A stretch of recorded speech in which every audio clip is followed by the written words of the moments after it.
नमस्कार। आज के स्रोतों के मुताबिक 24 जुलाई का दिन शेयर बाजार के लिए कुछ ठीक नहीं रहा। जी हाँ।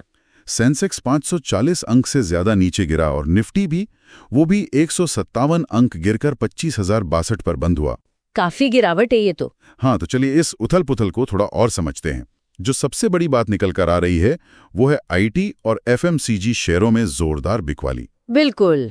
निफ्टी आईटी इंडेक्स 2.2% नीचे था और परसिस्टेंट सिस्टम जैसा स्टॉक, उसमें तो करीब 9% की गिरावट। 9%? वो तो बहुत ज्यादा है। ऐसा लग रहा है जैसे वैश्विक अनिश्चितता का असर इन सेक्टर्स पर पड़ा है। सही कहा। लेकिन दिलचस्प बात यह है इसी माहौल में कि सब कुछ नीचे नहीं था।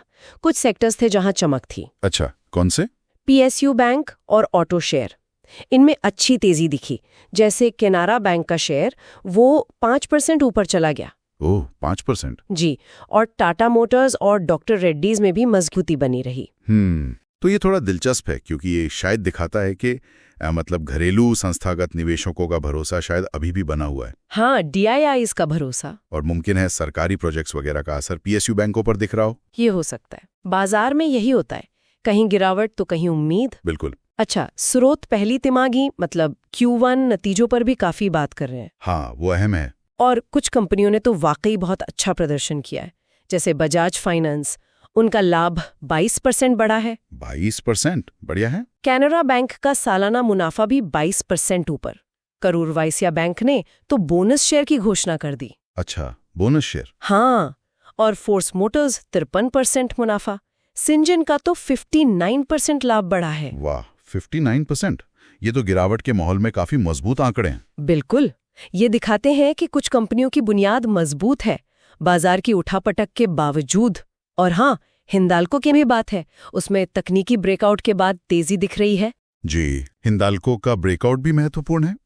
ट्रेडर्स के लिए ये एक संकेत हो सकता है कि शायद और तेजी आए।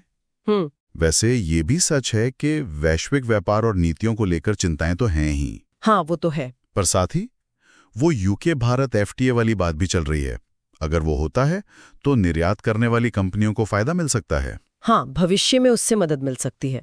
तो फिर जो लोग ट्रेड कर रहे हैं उनके लिए क्या मुख्य संकेत हैं इन स्रोतों से? देखिए, निफ्टी के लिए 24,800 का स्तर बताया जा रहा है, एक अहम सपोर्ट की तरह। 24,800? जी। और बैंक निफ्टी के लिए 55,500। ऐसा माना जा रहा है कि शायद इन स्तरों पर बाजार को कुछ ठहराव मिले। ठीक है, तो इन लेवल्स पर नजर रखनी होगी। हाँ, और सलाह यही दी जा रही है कि आईटी और एफएमसीजी में जो बिकवाली है उस पर खास ध्यान दें, क्योंकि वो दबाव शायद अभी बना रहे, मुमकिन है।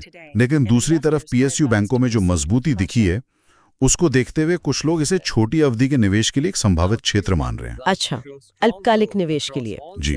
और आने वाले दिनों में कुछ बड़े नतीजे भी आने हैं ना, नेस्ले, सेल और डॉक्टर रेड्डीज। हाँ बिल्कुल, उनके नतीजे भी बाजार पर असर डाल सकते हैं। जाहिर है। तो कुल मिलाकर अगर देखें तो आज के विश्लेषण से ये समझ आता है कि मुख्य इंडेक्स भले ही गिरे हों जी, लेकिन बाजार के अंदर कुछ सेक्टर्स और स्टॉक्स मजबूत भी हैं। कंपनियों के नतीजे मिले जुले हैं, कहीं कहीं बहुत अच्छे भी, और कुछ तकनीकी स्तर हैं जिन पर ध्यान देना जरूरी है। बिल्कुल सही। और यहीं पर एक सोचने वाली बात आती है कि जब हेडलाइन नंबर यानी सेंसेक्स निफ्टी गिर रहे हों लेकिन कुछ चुनिंदा सेक्टर या स्टॉक अच्छा कर रहे हों, तो ये अर्थव्यवस्था की अंदरूनी सेहत के बारे में क्या इशारा करता है? हाँ, ये दिलचस्प सवाल है। क्या ये सिर्फ फंड्स का एक जगह से दूसरी जगह जाना है या अर्थव्यवस्था के कुछ हिस्सों में वाकई कोई मजबूती आ रही है? इस पर गौर करना चाहिए। सही बात, सोचने लायक बिंदु है ये। और हाँ, ये याद दिलाना भी जरूरी है कि ये सारी बातचीत सिर्फ जानकारी और शैक्षिक उद्देश्यों के लिए है। बिल्कुल। कोई भी निवेश का फैसला करने से पहले अपने वित्तीय सलाहकार से सलाह लेना बहुत महत्वपूर्ण है। जी, ये बात हमेशा ध्यान रखनी चाहिए।